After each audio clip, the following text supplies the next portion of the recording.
Hi there, folks. I'm Gene of RPG, and welcome back to Final Fantasy, the Pixel Remastered Edition. Last time, we took care of the Fiend of Water, and we also made all our preparations to go into the Mirage Tower to deal with the final Fiend, where we encounter Guardians! They're robots. They're robots. Them being robots, I do believe they're weak to lightning. At least that's what I would assume. Whether or not I'm right, I don't know. But yeah, they shoot lasers. They're actually really weak enemies. All things considered. They're not very tough.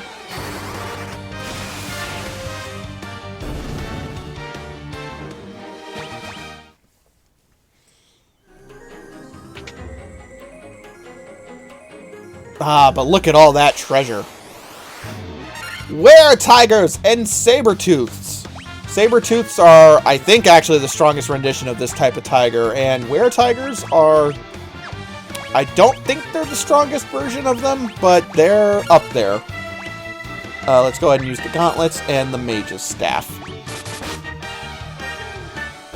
I forget if the were-tigers can poison you. I'm going to assume they can.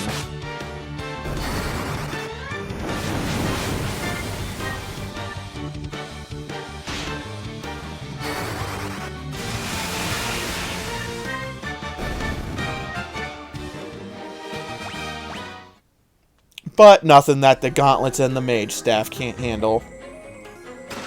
Here we found a tent. Incredibly outdated, but it still has some degree of use. It's faster to use. Cottages. An Aegis shield. The Aegis shield protects against stone and poison. I very much want to put this on Billy because he's the one who always gets petrified. A Vorpal sword. I actually don't think... Oh no, Billy can equip it. It's a sword, all things considered, 24 attack power. To give a comparison, the Ice Brand is 29, and I'm pretty sure the Defender is 30. It's a very sword. Some more gil. A healing helm. The healing helm does the exact same thing when you use it in battle as the healing staff. So now we can have two characters using the heal items each turn and double up that effect, which is pretty darn nice depending on which version of the game you're playing. In this version, it's still nice, it's nifty, but it's hardly necessary. Hey, it's a robot! Master, we have waited so long. Okay, then. So this dungeon is the prime example I can think of for how you can tell that that this version of the game has a reduced encounter rate. To give an example,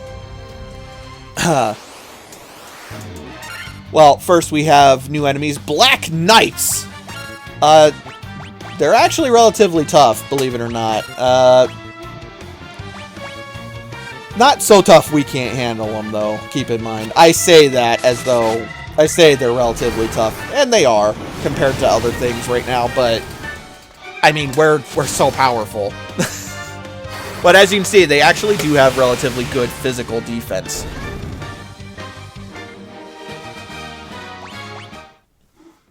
But back to what I was saying, to give an example, a while back, and I mean quite a while, I was going to record the NES version of Final Fantasy 1, and I actually recorded most of it, but the session for the Mirage Tower and Flying Fortress took over 4 hours to get through, and it's entirely because of the encounter rate. And that's how I know for a fact this version has a much lower random encounter rate. But enough of that. Here we have blue dragons. I believe these are lightning-based dragons, so I actually don't really want to use the gauntlets here. Let's go ahead and use the healing staff, get a little bit of HP. That said, it's not like I'm worried. But yes, I do believe these are lightning-based dragons. And as you can see, A little bit beefier than a lot of things at this point. I mean, they have, I think, something like 400 HP. Yeah, I think they have about 400 HP, something like that. Chimeras. Very weird chimeras. You don't usually see ones that are shaped like this in these games.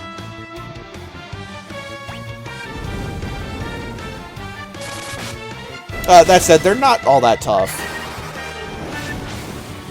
They are resistant to fire, though. That was Ted using that mage's staff. Holy crap.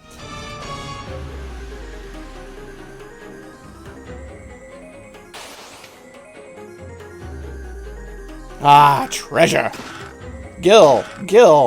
Thor's hammer. Okay, so Thor's hammer is, well, technically the strongest hammer in the game. Our white mage can equip it and use it in battle. But, like, to attack with. But if you use it in battle, it casts Thundara, just like the gauntlets. I am actually going to go ahead and equip that to Betty. Because, no, there's no reason not to. She can just access it if she has it equipped in battle. It's just that only she will be able to actually use it in battle to cast Thundara. But that doesn't matter because we have the gauntlets. Then again, it also doesn't matter if we leave it on her, if we equip it to her or not. She hasn't actually attacked with her hammer in quite some time. Here we find the Sunblade. The Sunblade is a pretty powerful sword, 32 attack power. And it's extra effective against undead enemies, which, as you've probably noticed, there are a ton of undead enemies in this game. It is a very good weapon that both Billy and Bobby can equip. We're going to go ahead and put it on Bobby, though. And the Dragon Mail. The Dragon Mail, I don't think Bobby can equip. Nope. But Billy can, and it protects us against fire and ice. It's basically, and it has the same defense as Diamond Armor. It's basically a combination of the Flame and Ice Armor mixed together. It's spiffy. I like it. Alright, but we're actually only just getting started with this dungeon. See, the actual Mirage Tower is just the first part. Oh yeah, I met your friend. And yes, if you come here before getting the Warp Cube, this is your hint to to go and find the Warp Cube. The Mirage Tower is really just the entrance to the actual dungeon. Here we have a blue dragon, which we've already fought before. Let's actually use... I don't care if it's the staff or the helmet. And let's use the mage's staff.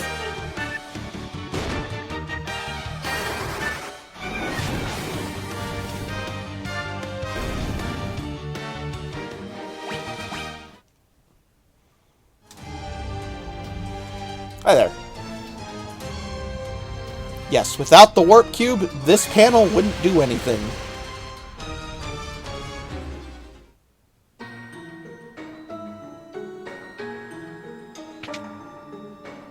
But now, here we go, the Flying Fortress.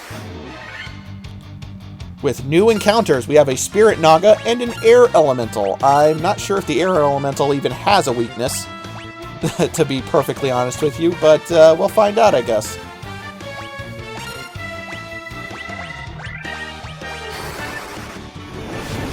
Air Elementals are actually very similar to Water Elementals. They don't have any wind-based attacks. They just hit kind of hard with physical attacks.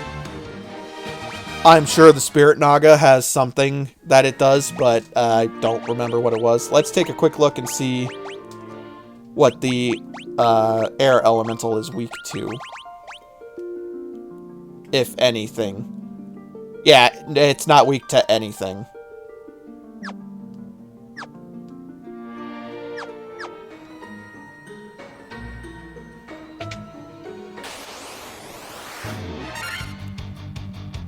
Black Knights, which we've already seen, but it is, I mean, they are the toughest enemies that were down there, so.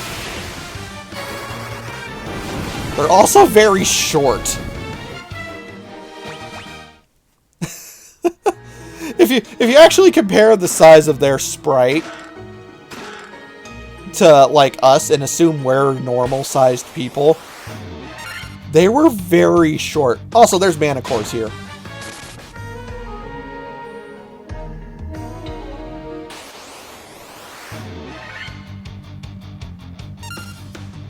Black Flan, I almost mindlessly thought that this was the Great Ooze, but no. Black Flan is a new Flan enemy. I'm pretty sure they're weak to fire. Like most of these enemies, they have basically perfect defense. You're gonna need to land a critical hit if you're gonna realistically kill them. But yes, they are weak to fire, and so the Mage's Staff will down them in one shot with Ted. But let's see what this room has. Another healing helm, so we can now use 3 characters. We can now have 3 characters spamming the heal items to heal the whole group, which amounts to altogether to a little less than a high potion for the entire group. So that's pretty nifty. That said, we don't really need it in this version of the game. A Protect Ring. I already purchased 4 of them, and I highly recommend getting them as soon as you can.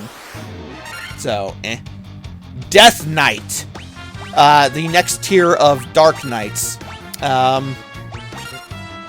forget if these ones can drop a special sword or if that's exclusive to the Dawn of Souls and the 15th anniversary version of the game. I can check after we finish this fight. Also Nightmares, but we've seen them plenty.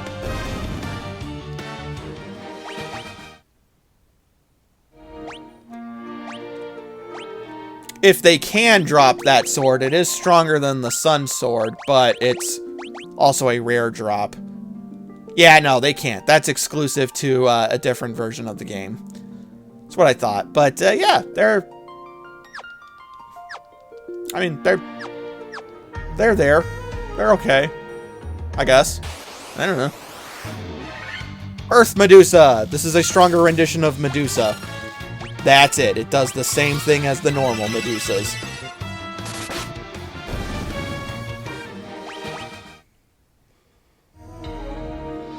Not really sure why they're here. We're up in the sky. I mean, we're up in the sky. Why would they be here? Ah, the Razor. First off, I love this weapon because of the pun in the name. You know, a razor. Like a razor blade.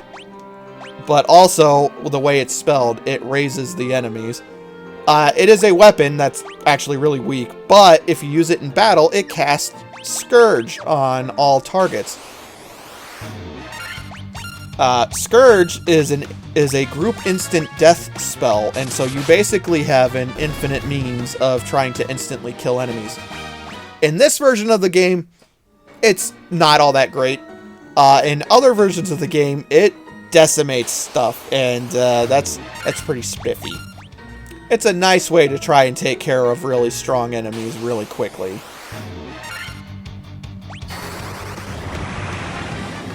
Like that. We just killed 2 of them by using the Razor. Now, as I said, in this version of the game, I mean, it's okay. It's not the best thing ever, but the 15th anniversary edition of the game, it's fantastic. Evil Eye, you might remember this thing from the ice cave. Well, now it's a regular enemy.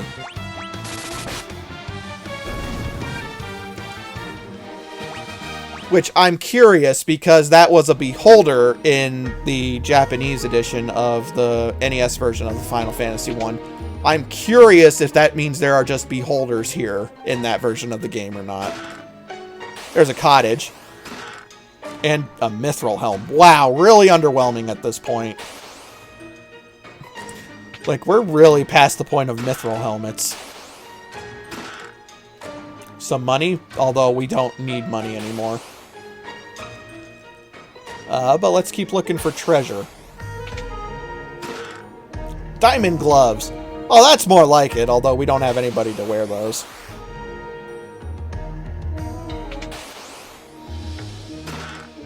a diamond shield, and another ribbon. We're going to go ahead and put that on Ted. And I believe that is the last ribbon you can get in the game. So it's some pretty good stuff. A black robe and a white robe. Okay, so the black robe is armor that black mages and black wizards can wear. It's got basically the exact same stats as the ruby armlet. However, when you use it in battle, it casts Blizzara. And that's pretty spiffy. We're going to go ahead and put that on Ted because, well, he's the only one who's going to be casting Blizzara.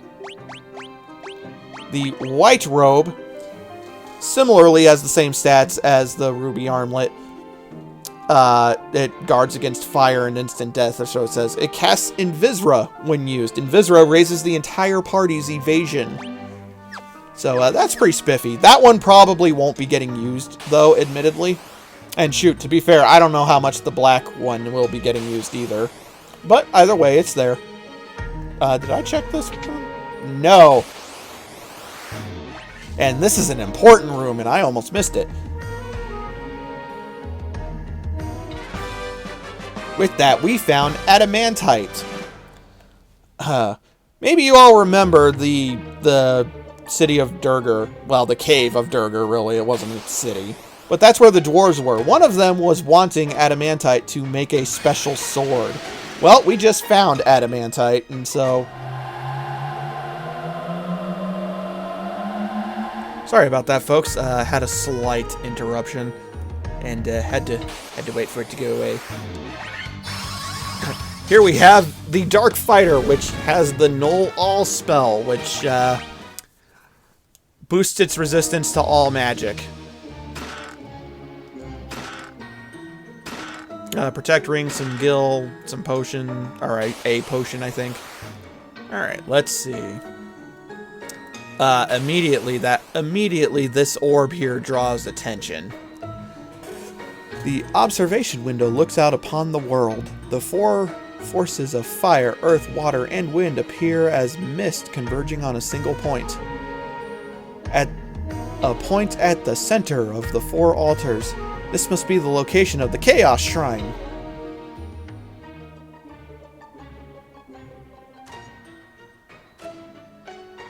Huh. Interesting. What do you know about this? Okay. Thanks, buddy. Let's see here. Analyzing Tiamat. No known weakness. Okay. But another new enemy. Soldiers! The next form of the robots. And as you can see, quite a bit tougher. Like their predecessors, though, they are weak to lightning, which is why I used Blizzara. They're not too bad unless they get you in a group. And then it can get a little rough. All of these say the same exact thing, and that made me so sad. Vampire Lords! These are undead enemies, obviously, who happen to be stronger renditions of the vampire that we fought in the Earth Cavern. That said, they're undead, so they're weak to fire and also susceptible to Dia.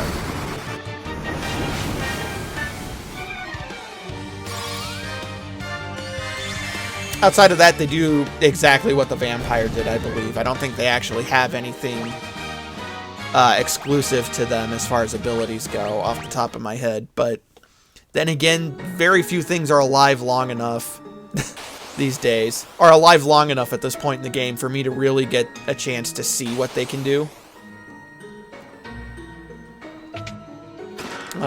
Gil. A Protect Cloak. Okay, so the Protect Cloak is actually a shield. It's actually a pretty good shield at Defense 8. The thing is, it can be worn by anybody. Any of our characters can wear it. So, since Bobby here has a buckler already, even though the Protect Cloak is much better, I think I want to actually put this on Ted, because Ted is, well, now the most frail character in the party.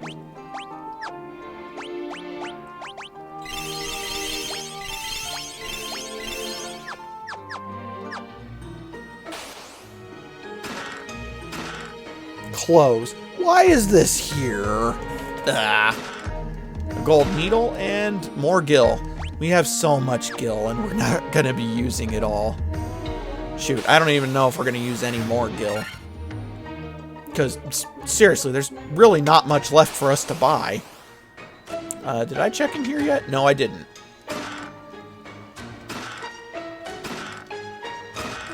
Sasuke's Blade. This is a weapon that's exclusive to ninjas, actually.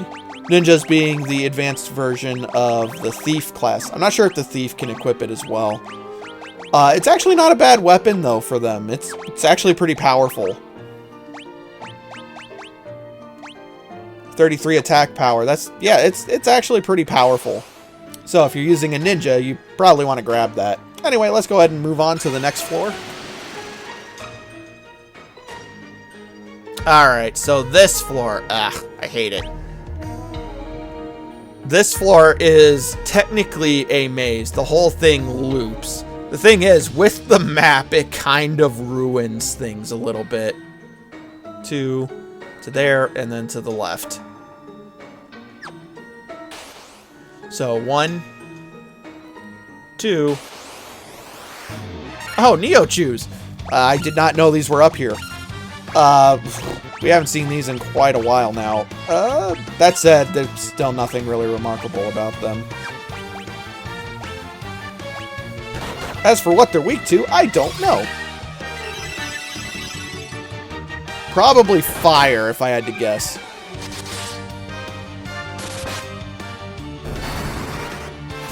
Which is why I used Blizzara. I mean, that did okay.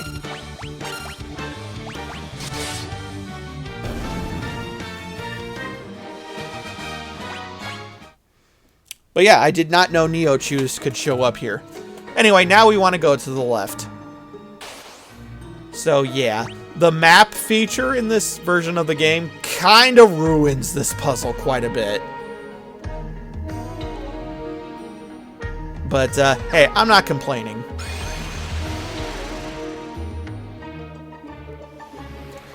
So I should bring up the super boss of this game. Here's the thing. Nope, we did not get it. So here's the thing. This game does actually have a super boss. It did in the NES version of the game as well.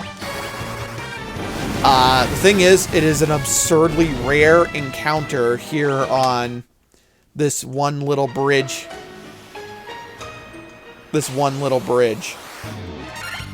And the thing is, I don't really want to sit here and try and find it. Because, again, it's an absurdly rare encounter. I'm going to try one more time, but if we don't find it, well, that's that. Nope, okay. So we're just going to move on and deal with Tiamat. I guarantee you we'd be able to kill it. But yeah, it's called the War Mech. It is definitely the strongest thing in the game. And yeah, that's...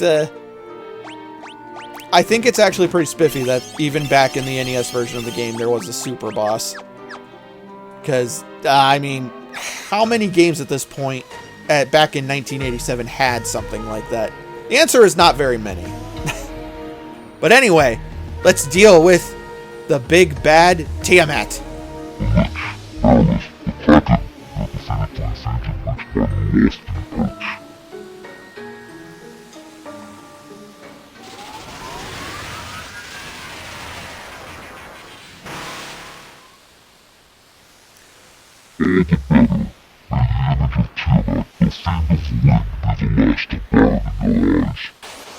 Windburn, you say? Well, regardless, here we go. It's time for Tiamat.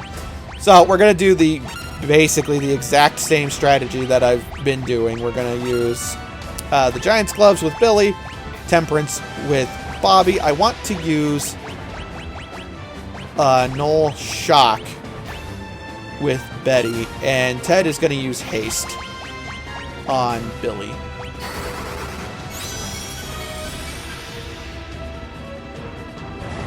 Poison gas! Poison gas does actually a pretty hefty amount of damage. I believe it's... I don't think it's technically poison damage. I think it's just non-elemental. Oh shoot, everybody's already resistant to lightning. Well, that sucks. I mean, it's good. It's just I thought we'd be able to... Oh. Alright, well anyway, let's go ahead and start laying waste into Tiamat now that we've set up. Now I'm not going to bother buffing up Bobby because Tiamat's not going to be alive long enough for that to matter.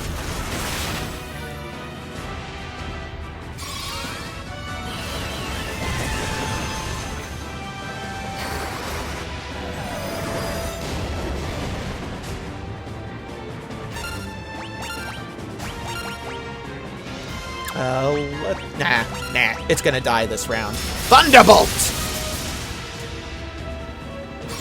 And that attack is the reason why I wanted to use Null Shock, but I didn't realize everybody was already resistant to lightning. But yeah, that was Tiamat.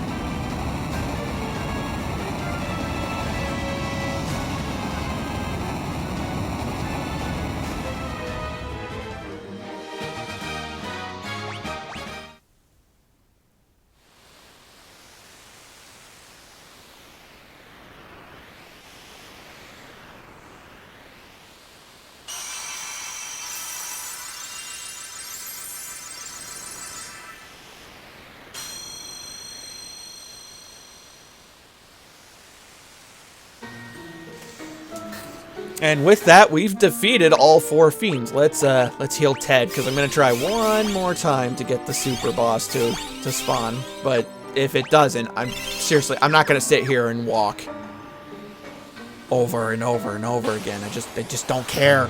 All right, well, so much for that.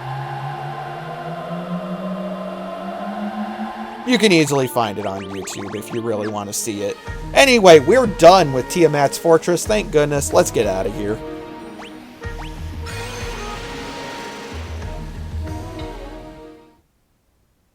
Alright, but with that, we defeated the 4 fiends and restored all 4 crystals. So folks, next time on Final Fantasy, the Pixel Remaster, well, we're gonna head back to Crescent Lake because if you recall, the people who like to stand in circles and gave us a canoe told us to come back once we've restored all 4 crystals. Anyway, I'm Gene of RPG, and I will see you guys next time.